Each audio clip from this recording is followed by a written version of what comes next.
So we're going to talk about a few types of microbes. So my name's Hollie. I'm a researcher at the University of Sheffield here in the UK, in England. And I'm a final year PhD student, and I focus on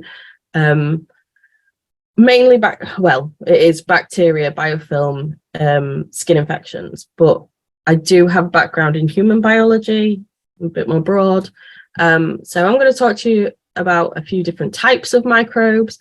This is a really apt talk for me to be giving today because I've had COVID this week. So I've had a viral infection. Now, luckily, I've not been very poorly with it, but some people do get quite poorly with it. So that is one of our microbes that we're going to talk about today, a virus. We're not going to talk about COVID because I'm sure we're all sick of it, but you'll be familiar with lots of microbes. You'll have heard of them. I bet you've got quite a bit of knowledge, but hopefully we can have a nice little chat about some of these illnesses and how these illnesses form. So we're going to discuss some of microbes that cause infections, and I'm going to stick to these four just because when we say microbe, I kind of think, you need a microscope to see it. So there are parasites that are bigger that sometimes are included, like tapeworms, things like that live in your intestines. I'm not really going to focus on that today because one, they're quite well known, but also because they're not very tiny, and I just don't find them that interesting. Maybe someone who does research nematodes would argue with me about that, but we're going to focus on little microbes that you do need a microscope to see. So we're going to talk about funguses, viruses, bacteria, and protozoa. So we'll talk about how these microbes live, what infections they cause, why they make you feel poorly, some of the ways that you can keep yourself healthy. But also, we want to think, are all these microbes good or bad? Are there some ways that these microbes are healthy for us? So we're going to start off by talking about what is an infection. So when we say infection, sort of think about what you think an infection is. When I say infection, what I mean is that these germs have got into a place that they shouldn't be, and they've managed to cause you to feel unwell. So they've grown really rapidly. They're starting to disrupt the way your body works to make you feel poorly. And when we say germ, we mean a microbe that makes you feel unwell. So it's a pathogen. Okay, so I did see on that word cloud, a few people have put germ and pathogen. So I do think you're familiar with those sort of words. Sorry, my daughter's joining as well, and my son behind me, sorry. So when we say germ, we mean a pathogen that makes you feel unwell. Because microbes are everywhere, and you'll kind of get that idea. I will hammer that home quite a few times in this talk, that they do live everywhere. So 99.9% of microbes you come into contact every day will not make you feel poorly. Okay, and your body will need microbes to help it keep healthy. Okay, so that's another point that we're going to put across. So these germs are able to get into your body or on your skin, and they grow to a rate that makes you feel poorly. Okay, and they're disturbing your cells, and your body has to fight them off. And sometimes it's the body fighting them off that makes you feel poorly rather than the germ itself. Okay, so you'll feel poorly, and then the germs will be cleared.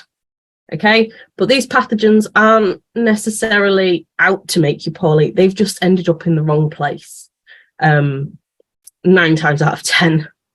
Okay, so we're going to start with fungus. Okay, and these are quite big microbes. Okay, so on the grand scheme of things, you've kind of got viruses are generally the smallest. Fungi are sometimes considered the biggest. Protozoa are bigger than fungi, but they kind of overlap quite a lot size-wise.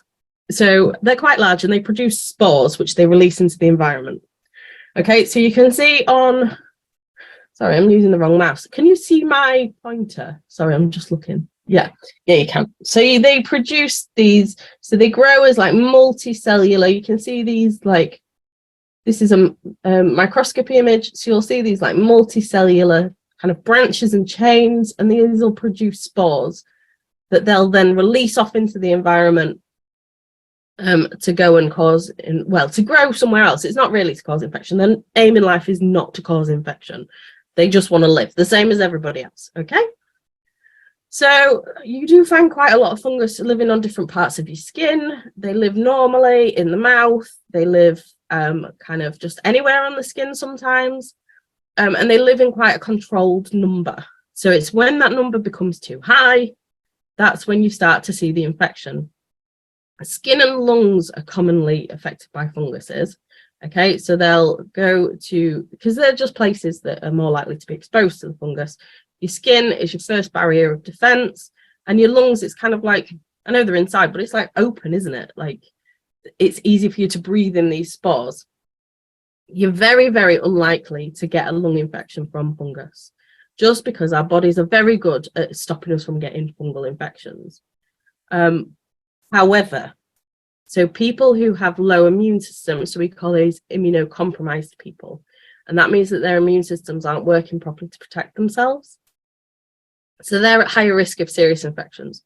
So in most healthy people, you will see that they only get what we call superficial infections. So they won't make you very poorly, but you may get, sorry, I'm demonstrating a symptom here, coughing.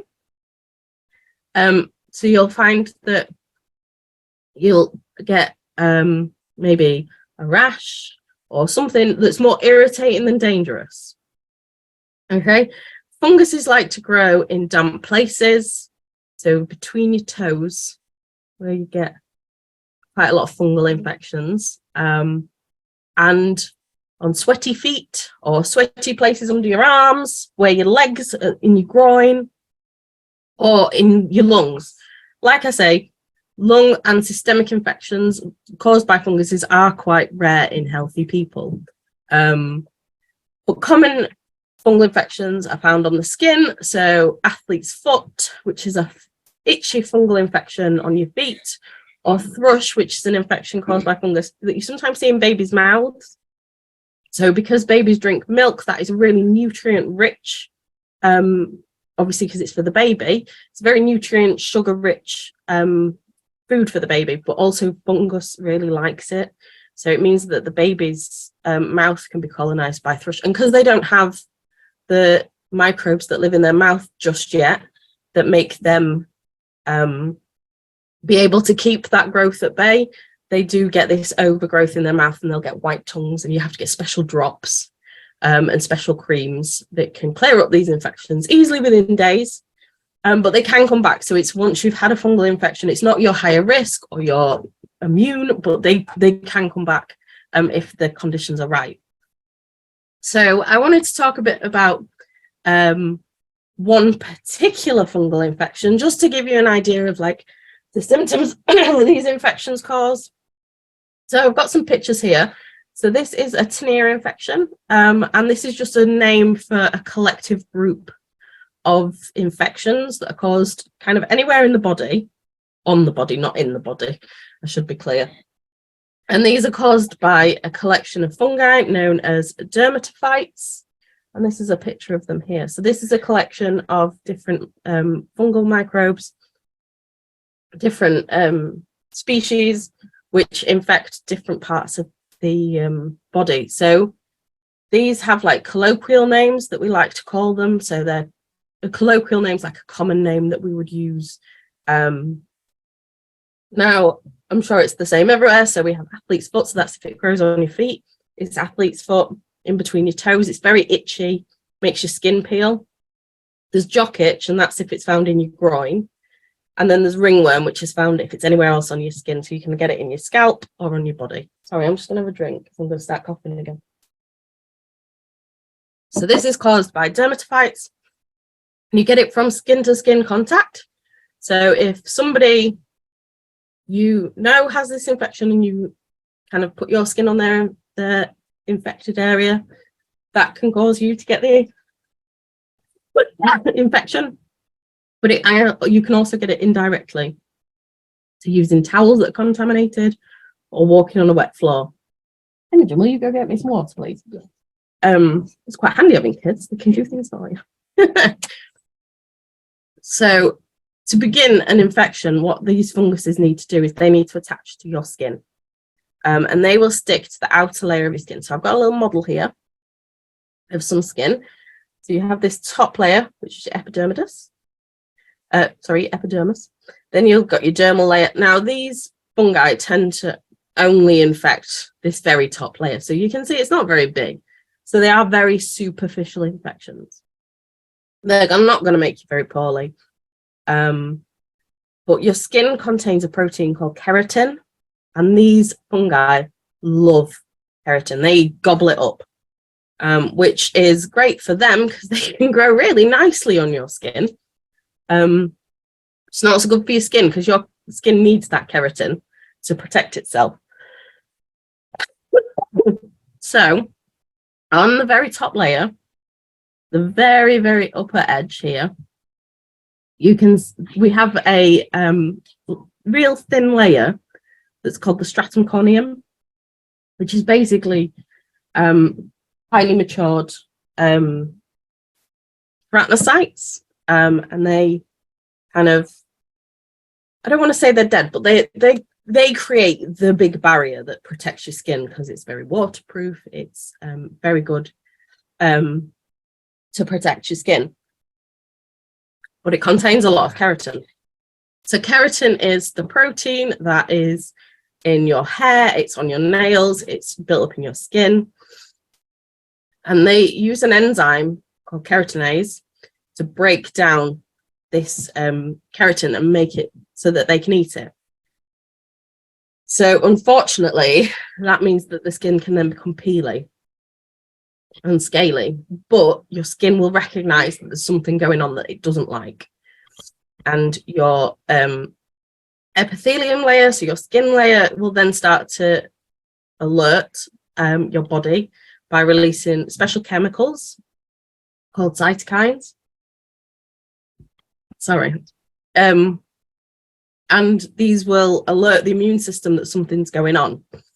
One of the first things your immune system does is produce a chemical called histamine. And it does lots of jobs for your immune system, but one of the jobs it does is it can irritate your nerves and make you itchy. So when we say that it causes itchy, peely skin, so the peeling is because the microbe has broken down the skin layers, making it able to peel away. But it also means that the chemical causes the itching. So fungal infections. So if you talk about a fungal infection, people will usually say, oh, they're really irritating, they're really itchy. And that's kind of the cause. Okay, so we're going to move on now to the viruses. So most infections are caused by viruses just because there are so flipping many of them. Okay.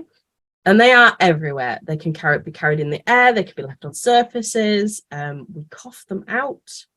And these are really, really, really tiny microbes. There's a really nice picture here, but that picture will be magnified so much to make it so that we can see them. Okay, they are really small microbes.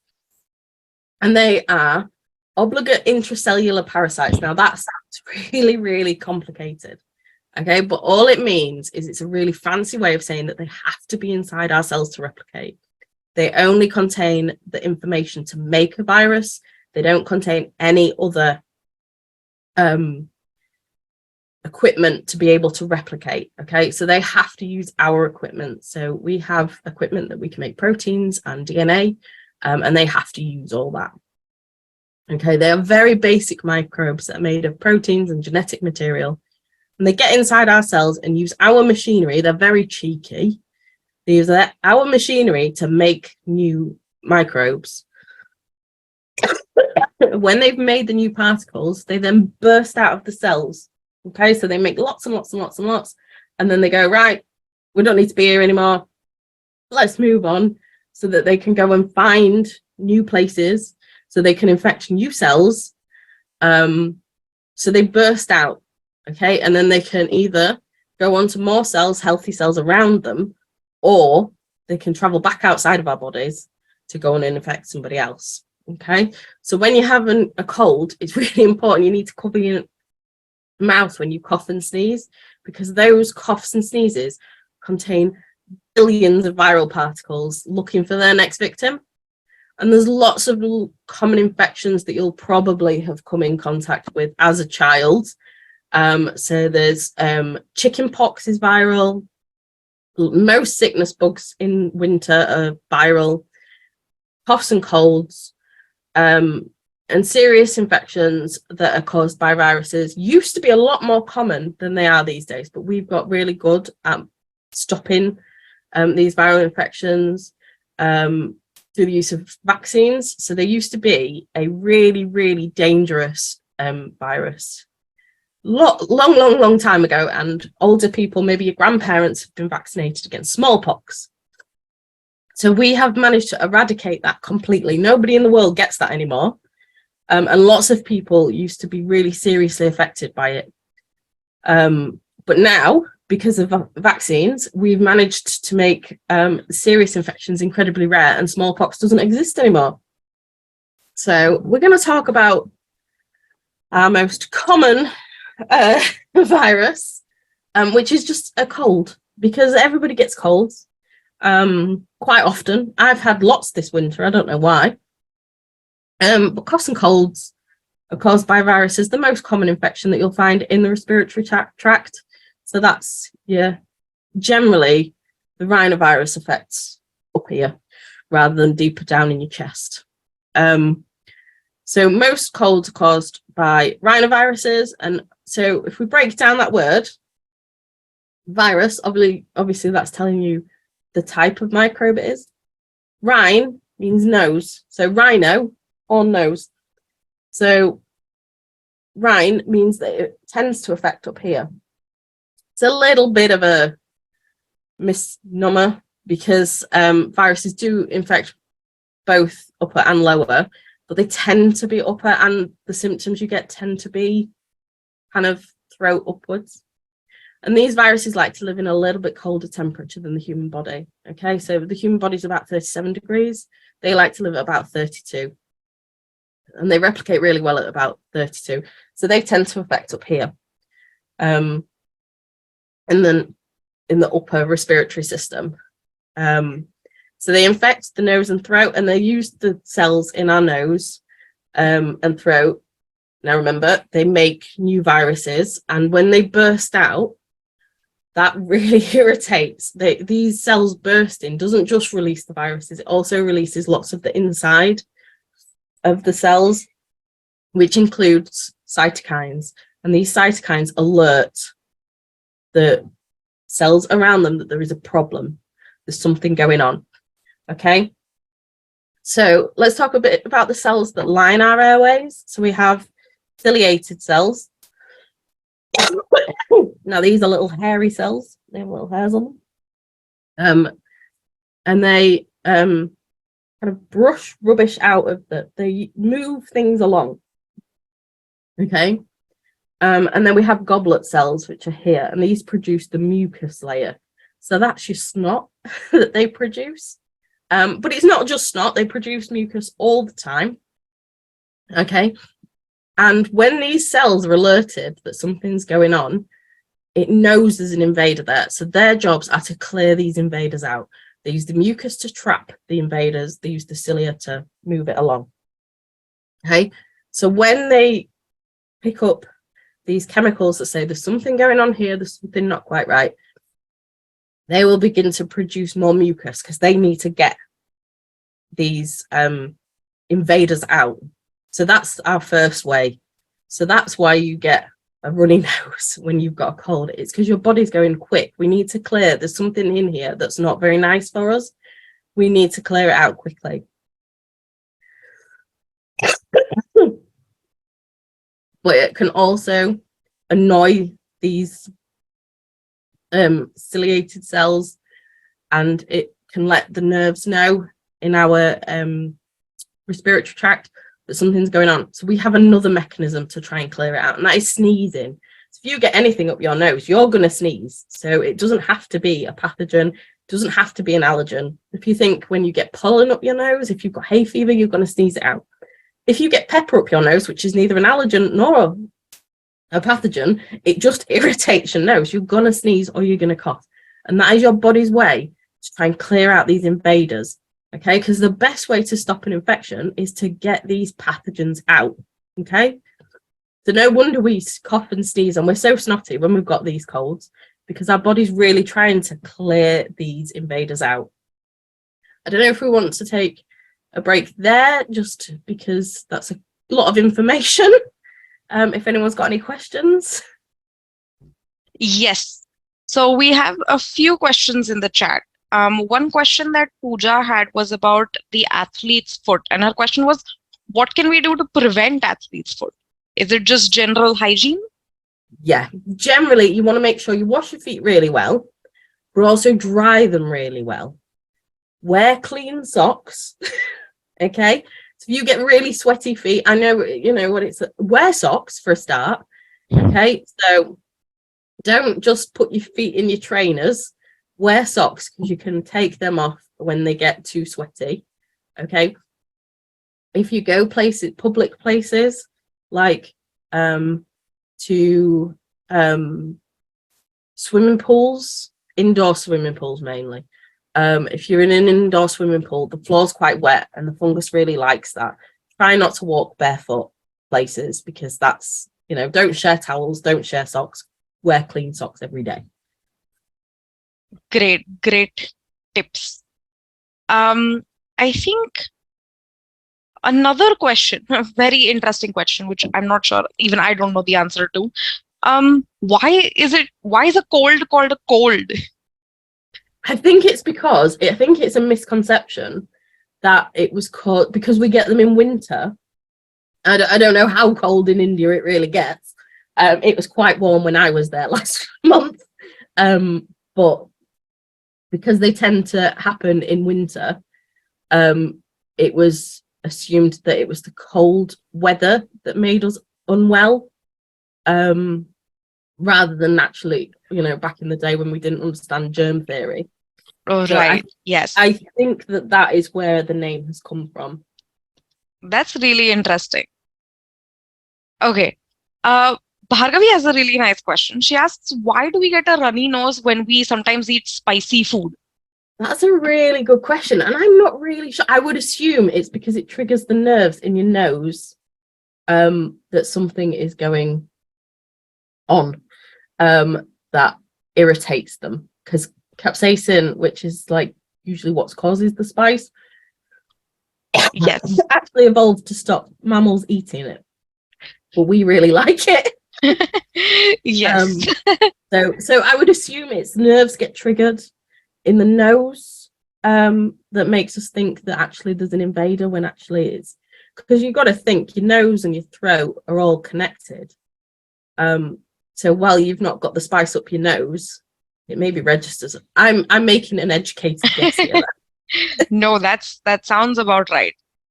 All right. I think that covers most of the questions in the chat window. So maybe we can move to the next section and then we'll stop again. That's fine. So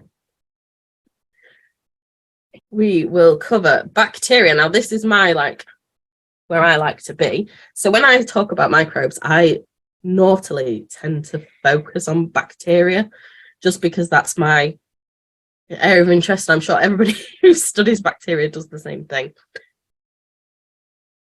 So we like to say when we study bacteria that they're ubiquitous, and that makes us sound so fancy, but it just means they live everywhere. Okay, they just are around. Okay, so they live on soil, they live on our bodies, in our bodies, they live on food, they live on animals, they're on the ground, you know. Most bacteria you come into contact with doesn't make you poorly, you would survive. In fact, most bacteria either will do nothing or help you. Okay, the problem with bacteria is if it's in the correct place, it's fine. So it only becomes a problem if other microbes around them are depleted in number so that they can overgrow. So they'd like to keep this nice balance of how many microbes grow in a certain area. Or if they end up in the wrong place. Okay. So a really nice example of this is E. coli. Okay. So E. coli normally lives in our intestines. It lives in animal intestines. It does quite an important job in there in keeping us healthy and breaking food down. And it doesn't cause any problems. However, if it gets inside somewhere it shouldn't be, such as your bladder or your kidneys or into your upper gastrointestinal, so into your stomach, that can make you extremely poorly. Okay, so it usually E. coli causes UTIs, which is urinary tract infections, because they're just not supposed to be in your urinary tract. Okay, and they can cause quite serious infections, make you quite poorly. Bacteria infect all parts of our body, but they usually enter either through a cut or they're eaten or through our respiratory tract. So we have some like key areas of weakness where you are more likely to get infections in certain places just because they're generally barriers for the bacteria. Sometimes you can get infections if, for example, if you which is extremely rare, but if you got a hole in your intestine and the bacteria was able to get out. So that sometimes happens if a patient has, it tends to be in patients who are already quite poorly and their bowels are weaker and they can sometimes split. Or if you get, for example, appendicitis, so that's an infection of the appendix, which we debating what the appendix does, but if that is becomes too infected, it can burst, and if it bursts, it can then travel to kind of all around your insides, but not inside where it should be. So like you get like the perineum cavity, I think it's called, which is basically the cavity that your intestines live in. You can get an infection there, and that's quite serious. But generally, you know, these microbes live right next door to where they cause the infection, and it's just because they shouldn't be where they've got. When you have a bacterial infection, it is important that you seek treatment from your GP, though, or a doctor, or a nurse, someone who can prescribe you medicine if you need it, because these infections can start out mild but can become quite serious if they're not dealt with. Sometimes your body will sometimes get rid of it by itself and you won't need medication, but it's best to be monitored by a doctor just to make sure if things are going to get serious, you can get the treatment you need. Common infections that you see in children are ear infections. You see that a lot. It's usually because the drainage is too small, so bacteria can grow in places it wouldn't normally grow. So normally it would be cleared out down into your throat and you'd swallow it. But children who are really young, so it tends to be under 5-year-olds, their tubes are too narrow to begin with. So instead of draining down, these get blocked and then they can grow up. You can get this overgrowth of bacteria and that causes the infection. Also, chest and skin infections. Skin infections are so common in children, and that's generally because they're a little bit dirty and they just like to play in mud. Yeah, I can see someone said conjunctivitis. That is a really common infection. My sister used to get conjunctivitis constantly, and it was because she didn't wash her hands and she'd touch her apple. We use antibiotics to treat bacterial infections if you need them. But if you are prescribed them, it's very important to use your antibiotics as the doctor prescribes them, because bacteria can become resistant to antibiotics, and that's a real problem, and we don't want that happening.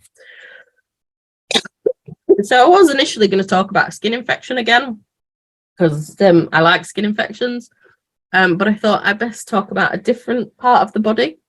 So we're going to talk about gastroenteritis caused by bacteria, just because then it includes a different system in our body. It's quite nice to talk about. But also I find gastro infections quite interesting. I don't know why. I was always obsessed with salmonella when I was little. So gastroenteritis is caused by lots and lots of different bacteria. Lots of different bacteria cause this. So I've written some examples down of Campylobacter, which is one of my favorite bacteria names to say. E. coli, Salmonella, C. diff, Shigella. We're going to talk about Salmonella just because I was obsessed with it as a kid. I used to be convinced I was always going to get Salmonella. I don't know why. So first, let's work out what gastroenteritis means, okay? So this is a really cool thing you can do in medicine, and you can look at it and you can work out what different words in medicine mean based on the prefix, so the beginning of the word, and the suffix. So first, the suffix itis, so itis, means inflammation. And usually we mean kind of infection. So gastroenteritis, conjunctivitis. So that itis means inflammation, usually caused by infection, not always, but usually we do mean that. Okay, then gastroenter. Okay, that is the prefix that means stomach intestines. So gastroenterology, which is a part of medicine, is the inflammation of the stomach. Gastroenterology is the study of the stomach and intestines. So gastroenteritis is inflammation caused by infection of the stomach and intestines. Okay, so that's a really cool thing you can do. If you look at different medical words, you can work out what they mean based on what the beginning means and the end. So once you get quite good at this, you can look at things like medical things and be like, oh, I know what that means. Okay, so the causative agent that we're choosing to look at is Salmonella. Now you can see on my slide, it says Salmonella SPP. Okay, now that is because I'm not talking about a single species. I'm saying Salmonella species. Okay, so Salmonella is the genus of the bacteria. And normally, so you would put at the end, so you would say Salmonella typhi, which is a species. Okay, but because it's more than one species that causes these infections, we just put SPP. So that indicates that I'm talking about more than one, but they're from the genus Salmonella. Okay. So that means there are many types of Salmonella that can cause the same disease. Yeah. Yes. So rather than just saying one particular one, we're saying lots of them cause it. So we don't want to indicate just one, because then that sounds like it's only the one that causes it. There are two main culprits, which are associated with Salmonella. Now, these are mainly associated with Salmonella in the US. Because when you look at a lot of research, it comes from usually the US or the UK. But it doesn't mean that it's just these two. It could mean that these are just the two that are prevalent in that area. If you looked at data from another area, you might see different. Okay, so there's Salmonella typhonarium and Salmonella enteritidis, which I didn't know was I always know just typhi. So, and it's a common pathogen associated with food poisoning. So this is improper preparation of food. Okay, so if somebody who has a Salmonella, there is a very, very famous case called Typhoid Mary in the US, and she was a patient who was a carrier of the Salmonella bacteria, but it didn't make her poorly, but she would shed the bacteria when she was preparing food for people. So if she didn't wash her hands properly, she would then prepare food for people who would then eat it, and then they would end up with Salmonella poisoning. Well, typhoid, actually. So if somebody's infected with this food poisoning and they don't wash their hands after going to the toilet, they can then, unfortunately, it is called oral to fecal or fecal to oral transfer.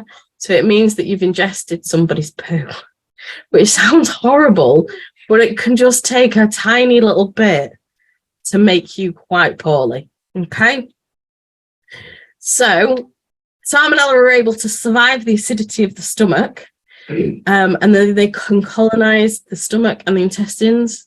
Okay, so that means they can grow really well.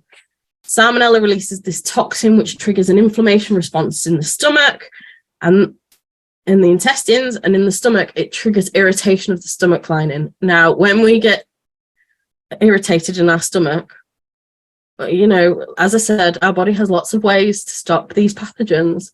So when you think your stomach gets irritated, have a think about what happens. You're sick, okay? Your body's like, oh no, there's an invader. Get it out, okay? Did you know your brain is actually the one that makes the final decision on whether you're sick or not? So if you feel sick, it's your brain that makes that final choice to, yes, we're being sick. In the intestines, the body's response to something that it knows shouldn't be there is to try and expel it again. And in the intestines, water's drawn into the intestine through the inflammation, and this causes a common symptom in gastroenteritis, which is diarrhea, okay? So it makes really watery diarrhea.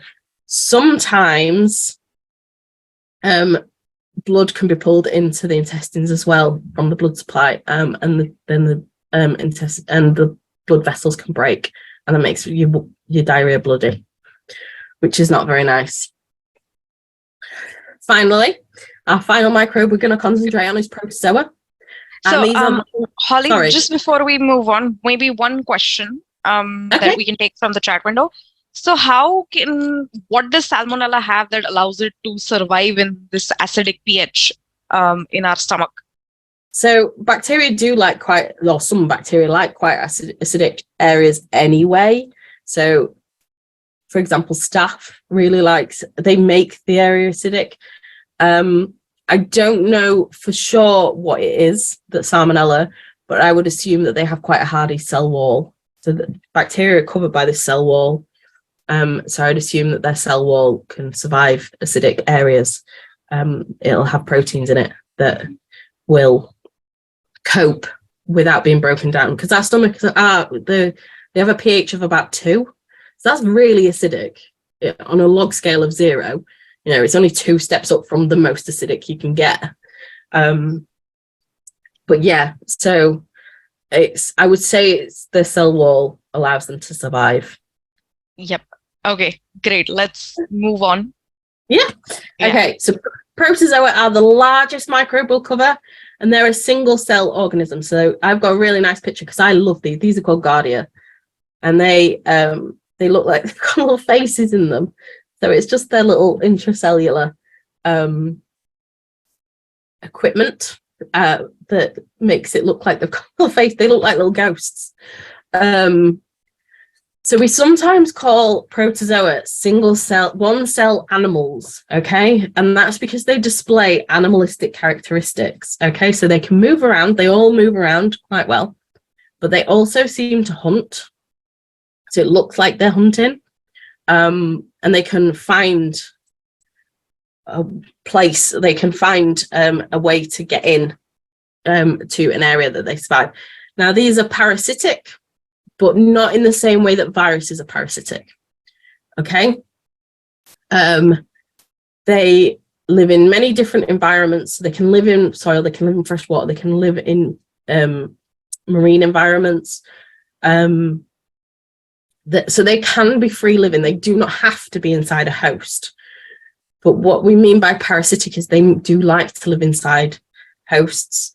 And sometimes they can get stuck in a life cycle stage without moving on until they can get into a host. When they get inside a host, such as a human or an animal, they then cause disease, usually from their replication. There's several protozoan diseases in humans, including malaria, cryptosporidosis, Giardia, and toxoplasmosis, which lives in cat poo and infects rats and makes rats not scared of cats. And it's been found that humans that are infected with this protozoa tend to like cats. So it uses cats, like people liking cats, to be able to replicate. So it likes to live in cats. So when it infects rats, it makes rats not scared of them, so that they can then be caught and eaten by the cat. This is very confusing with cat and rat rhyming. And then it can get inside its preferred host. Okay, So when we talk about protozoan disease in humans, malaria is the biggest one because it's a very serious infection. It is life-threatening without proper treatment in humans. And it is the WHO, which is the World Health Organization, they have said it is a very serious disease that we need to pay attention to because it is really serious. Okay. So some mosquitoes carry the protozoa Plasmodium, which is the causative agent. So if a person is infected with Plasmodium and then is bitten by a mosquito, this mosquito sucks the blood up from the infected person and carries the Plasmodium over to the next person it bites. And when it bites the next uninfected person, some of that Plasmodium can go inside their bloodstream and then infect a new person. Risk of malaria is based on your location.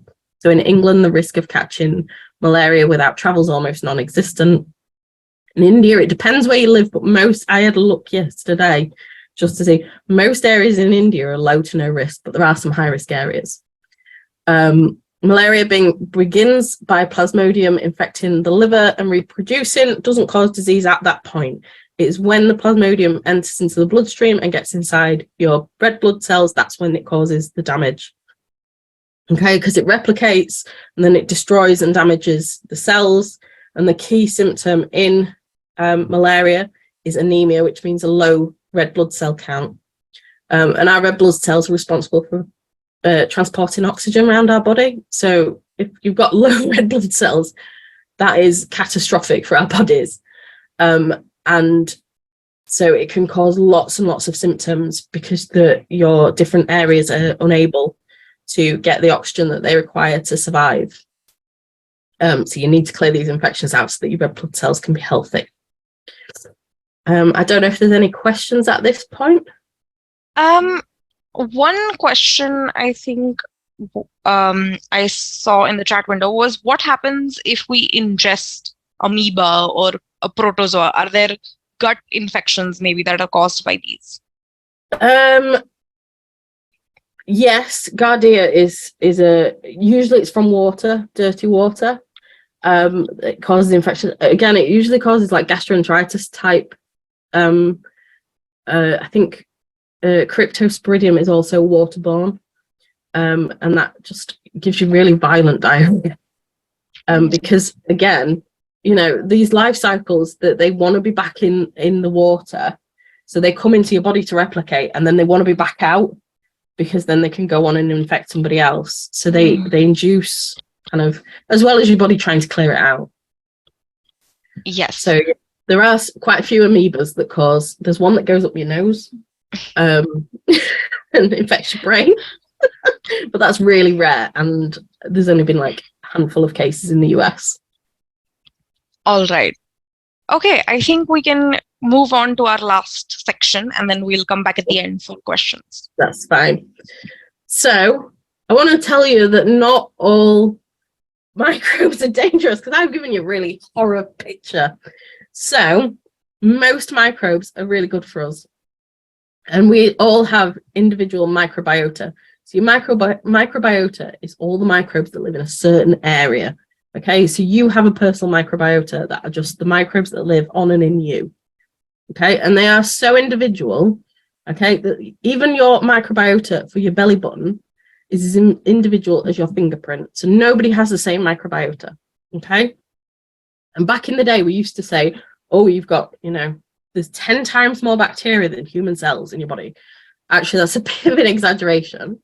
It is closer to 1-to-1. So for every one human cell, you've got one microbe. But it is still slightly higher for the bacteria. So you are still more bacteria than human, which I think is really cool. And these microbes have really important jobs in our bodies. And we have what we call a symbiotic relationship with them. So this means we provide something for them, and in return, they do something for us. So the next slide, I'm just going to go over quickly different parts of your body and what that microbiota does for you. Okay, so in the mouth, we have lots and lots of microbes. Okay, and these help balance the number of microbes in the mouth. So they prevent an overgrowth of some certain microbes that cause disease. And our oral microbiota is the second largest in our body.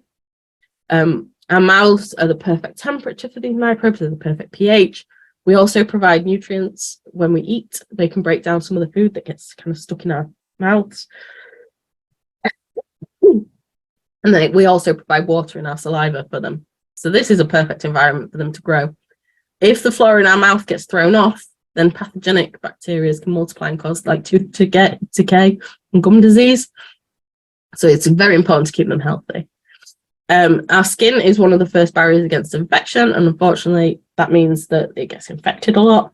Luckily, we've got a team of microbes, which helps keeps our skin healthy and prevents an overgrowth of microbes all the time.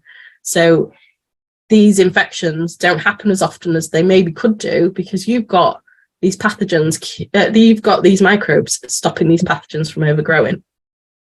You do have a microbiota in your respiratory tract, and you have small numbers of a very varied number of microorganisms. So you've got lots of different microorganisms, but there's not very many of them, just because your body likes to keep your airways fairly sterile, just because your lungs are such a good place for them to grow. And the most interesting microbiota of all, which I think you're going to learn about more next week, so I'm not going to tell you too much about because I don't want to ruin next week. But they do so much for you in your having a healthy gut microbiota is associated with being able to break down foods properly, make certain vitamins, modulates your immune system, helps keeps the structure of your intestines properly. It's also been known to keep your mental health well. So I think that is the coolest. I'm very excited. I'm very jealous for the next session that you're going to listen to. And again, they stop these harmful microbes from overgrowing.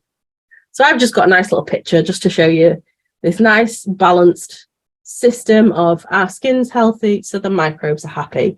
If the microbes become unhappy, we can end up with unhealthy skin. If we have unhealthy skin, it can throw off the balance. Okay, so it's all this steady balance to keep our skin and our microbiota happy. Briefly, I just want to talk about the systems that we have in place. So we have your barriers, which is, you can see on this nice little diagram here, the tears in your eyes are antimicrobial. You have mucus and ciliated cells in your respiratory tract. You have a physical barrier of your skin. You also have this in your sweat. You have antimicrobial peptides as well, which people are studying. So that's your first barrier, as well as the acid in your stomach. If these barrier methods fail, then your next line of defense is going to be a non-specific response. So you will develop usually inflammation, which is ways that our body can try and alert the immune system as a problem.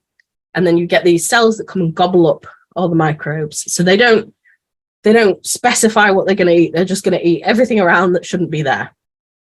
The final line of defense is our acquired immune system, and that is where your immune system has learned to identify microbes using antigens, which is a special peptide that these pathogens show.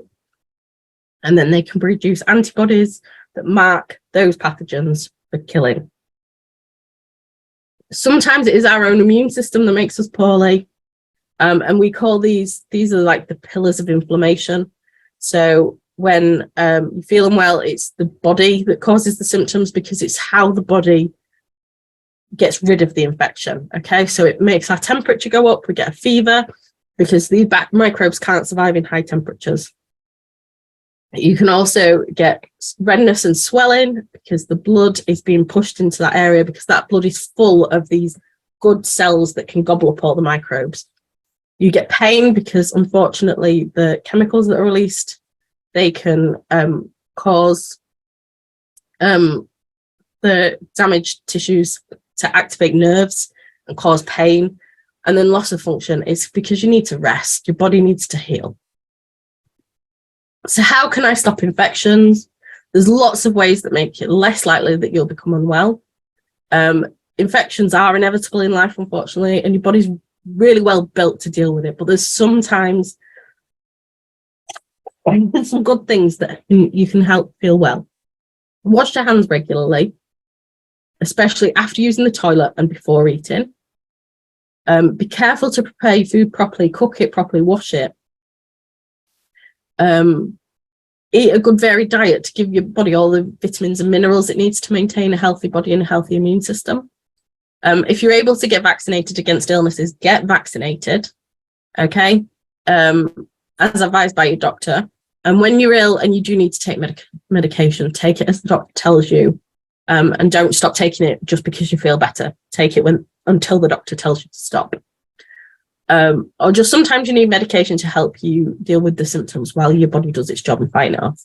Catch your colds and coughs and sneezes in a tissue, throw that tissue away and wash your hands, and that stops the microbes in their tracks. So all these things together we call the Swiss cheese model, which is very popular during COVID. It's a way that health professionals use to illustrate that if you do all these things together, so doing one of these things reduces your likelihood of becoming ill. But if you layer many methods on top of each other, okay, then you make it almost impossible for that microbe to get to you and makes it really unlikely that you'll become ill. So I wanted to say thank you. Here's me in India.